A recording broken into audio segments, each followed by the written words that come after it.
La satisfaction. Voyager ensemble. Le lien humain. À votre service. Le dialogue. Vous transporter. Nous faire confiance.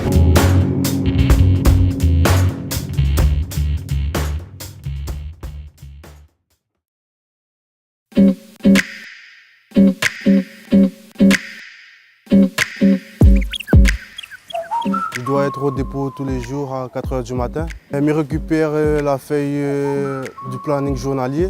Et après l'arrivée du chauffeur, je l'accueille, je lui indique son bus. On fait ensemble le contrôle du véhicule, on contrôle la carrosserie et aussi les niveaux moteurs. Quand il y a une anomalie nouvelle, je consigne sur la fiche état de parc que je remets par la suite au service d'exploitation des 2 sites. Il y a 12. Il y a 12 affaires comme ça? 12 affaires. Bon, on continue. Oui, c'est important car pour les gens qui travaillent, surtout le matin,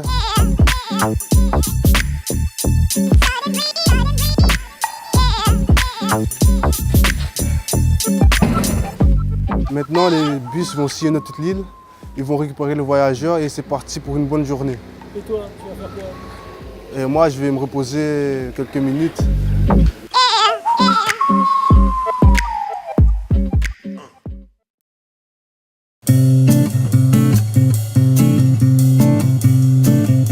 On est en gare de Saint-Benoît. Tous les jours, il y a plusieurs personnes qui viennent prendre le bus pour aller au travail, au boulot ou pour plusieurs activités. Mon rôle à moi, c'est en gare d'accompagner et orienter les personnes. Ligne noire en direction de Gare de Saint-Denis, express par le chauffeur. Toutes les informations sont là, mais pas tout le monde arrive à déchiffrer les informations. Donc je suis là pour les aider et qu'ils puissent prendre les horaires et le bus à prendre. Voilà. Messieurs, dames, bonjour. Pardon, un petit passage s'il vous plaît, merci.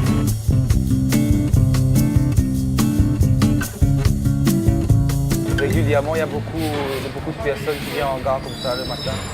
Surtout le matin, l'après-midi. Ça, c'est des moments de la journée où il y a beaucoup de personnes. Avec le client, j'ai envie d'apporter un lien meilleur, leur donner envie de prendre le bus, qu'ils se sentent rassurés, accompagnés.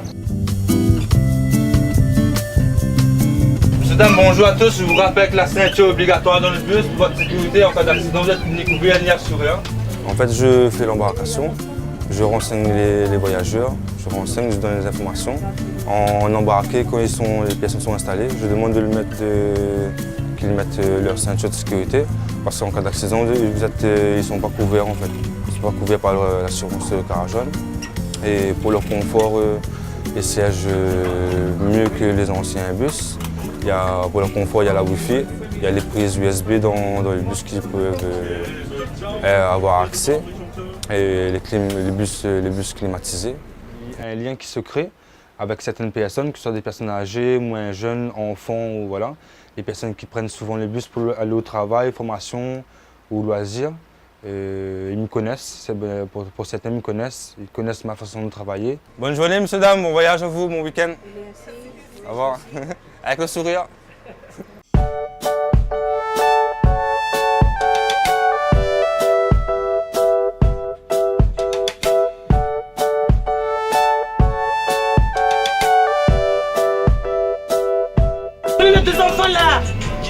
Oui, madame, l'enfant belge. Moi, mon rôle en tant qu'accompagnateur, c'est d'intervenir sur des gestes d'incivilité, tels que la musique trop forte ou bien les gens qui fument dans le bus. À ce moment-là, nous, en tant qu'accompagnateurs, on est formés pour intervenir sur ce genre d'intervention. Et on a des postures, des positions et des langages adaptés pour intervenir sur ce genre de situation. Ce que j'ai envie de dire aux clients, en fait, c'est qu'ils se sentent rassurés quand ils nous voient et qu'on est là pour leur confort et leur sécurité.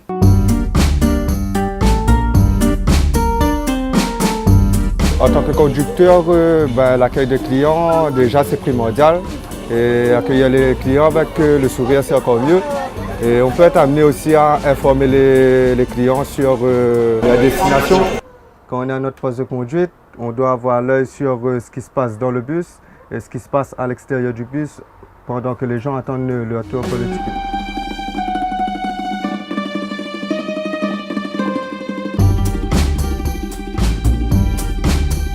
En fait, c'est un métier que je voulais faire depuis tout petit parce que déjà mon père il était dedans et à chaque fois qu'il venait me voir avec un bus, je voyais ça comme quelque chose de grand.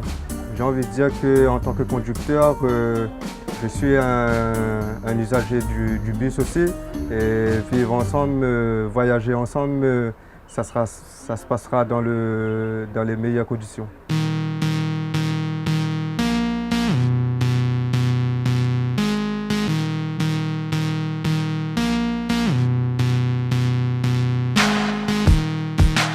Mon métier consiste aussi à intervenir dans différentes situations, telles que sur des cas de secouristes. On est formé à la formation d'SST, mais on est aussi amené à anticiper sur d'éventuels malaises. L'anticipation est justement importante, c'est ce qui nous permet de prévenir avant que les personnes fassent un éventuel malaise ou puissent se blesser en tombant.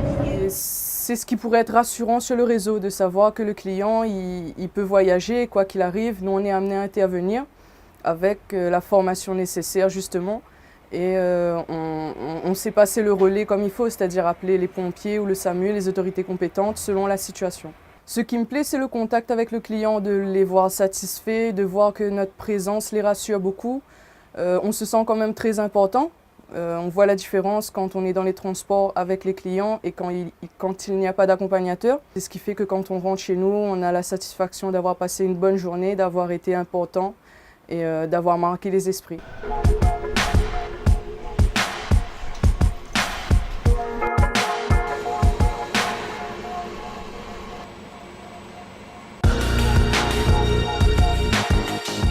Parfois, quelques bus restent au dépôt pour des entretiens, et des entretiens périodiques, ou soit des remplacements de plaquettes par rapport aux véhicules qui roulent tous les jours en fin de compte. Soit c'est juste pour des contrôles précis, des contrôles de sécurité. Mon métier consiste à faire tout ce qui s'agit d'entretien et les réparations mécaniques. Et les contrôles de sécurité comme des contrôles de feu, contrôle au niveau du pare-brise, balai d'essuie-glace, des roues, plaquettes. C'est très sympa de travailler sur les nouveaux cars jaunes. Du fait déjà de travailler sur un véhicule neuf, ça apporte une très grande satisfaction de savoir aussi qu'il roule tous les jours et que, comme l'entretien fait qu'il peut rouler, que tout le monde peut se déplacer grâce à nous et aussi d'être au service du client, même si le client ne sait pas.